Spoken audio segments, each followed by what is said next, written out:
બનાસકાંઠાના સરહદી તાલુકામાં મેઘરાજાનું રૌદ્ર સ્વરૂપ જોવા મળ્યું, જ્યાં વાવ, ભાભર, સુઈગામ તેમજ દિયોદરમાં તારાજીના દ્રશ્યો સામે આવ્યા છે। સુઈગામમાં 20 ઇંચ, ભાભરમાં 12 ઇંચ વરસાદથી તારાજી છવાઈ છે। તો કલેક્ટરે સરહદી વિસ્તારના ગામડાઓની મુલાકાત લીધી, જ્યાં ધોધમાર વરસાદથી રસ્તાથી લઈ ખેતરો બેટમાં ફેરવાયા। ખેતરો બેટમાં ફેરવાતા ઊભા પાકમાં મોટા પાયે નુકસાન થયું છે। ભાભર સુઈગામ હાઈવે પર પાણી ભરાવાના કારણે બંધ થઈ ચૂક્યો છે। તો વરસાદી તારાજીની વચ્ચે સ્થાનિક નેતાઓ ગાયબ હોવાનો આક્ષેપ લગાવવામાં આવી રહ્યો છે। સ્થાનિકોએ જનપ્રતિનિધિઓ સામે પોતાનો રોષ ઠાલવ્યો છે।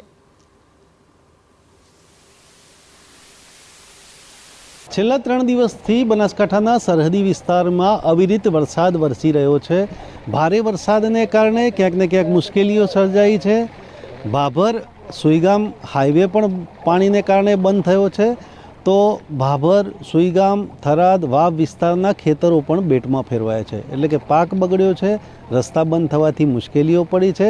અને જે પ્રકારે આ દ્રશ્યો છે કે આ જે દેખાય છે એ આ હાઈવે છે, અને આ હાઈવે પર કેડસમાં પાણી ફરી વળ્યા છે અને જેને કારણે માર્ગ બંધ થયા છે।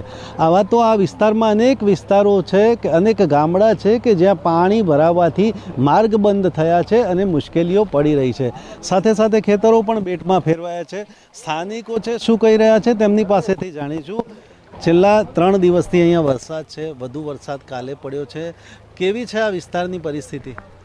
આ વિસ્તારમાં તો અત્યારે જોઈ શકો છો કે અહીંયાથી સાધનો પણ જતા નથી। લગભગ બોર્ડર એરિયાના બધા ગામડામાં સંપર્ક વિહોણા કહેવાય અત્યારે તો, એમ છે કોઈના ફોન લાગતા નથી, કદાચ લાઇટ પણ ત્યાં નહીં હોય। અત્યારે કોઈ એટલો અનાજનો દળીને સ્ટોક રાખતા નથી, તો એ પણ લગભગ ત્યાં નહીં હોય।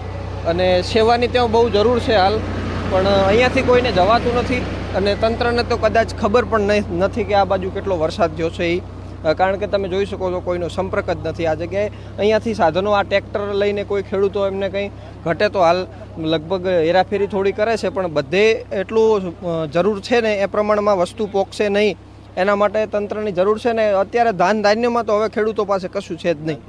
મહત્વની વાત એ છે કે ખેતરોમાં પાણી ભરાયા છે છેલ્લા 3 દિવસથી, પાક પણ છે ખેતરોમાં, શું પરિસ્થિતિ છે?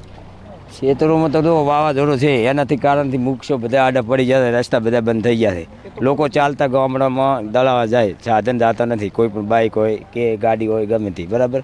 અને કોઈ અમુક જગ્યાએ જો વૃક્ષો પડ્યો હોય, કોઈનું ઢોરની ઉપર પડ્યો તો ઢોરને કોઈ નુકસાન થાય, બરાબર।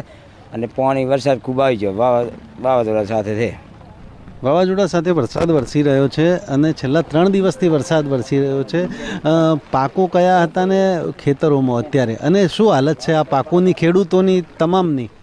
સંપૂર્ણ બધા જ જે પાકોનું વાવેતર થયેલું હતું બધા જ અત્યારે નુકસાનમાં છે। બધા જ જે જવાર વાવેલા હતા એ આડી પડી ગયેલી છે, એરંડા પાણીમાં છે, મગફળી પણ પાણીમાં છે, એટલે પાકને બધા સદંતર બધા જ પાકને નુકસાન છે। એવું છે કે સરકાર તરફથી કોઈ ખેડૂતોને સહાય મળે તો સારું। તો જે પ્રકારે આ ખેડૂતો છે તેઓ કહી રહ્યા છે કે આ વિસ્તારમાં ભારે વરસાદથી નુકસાન છે। સાંસદ જ્ઞાનીબેન છે, વાવ ધારાસભ્ય સ્વરૂપજી પણ છે, જે કોંગ્રેસના છે જિલ્લા પ્રમુખ પણ છે, આ વિસ્તારના વિધાનસભા અધ્યક્ષ પણ સરહદી વિસ્તારના છે, પરંતુ એક પણ નેતા આ વિસ્તારમાં અત્યારે નથી। તંત્રને પણ ખબર નથી કે કેટલો વરસાદ પડ્યો છે। નેતાઓ, એક નેતા દિલ્હી છે તો 3 નેતા ગાંધીનગર છે, તો લોકોની વારે કોણ આવશે? અતુલ ત્રિવેદી, TV9 બનાસકાંઠા।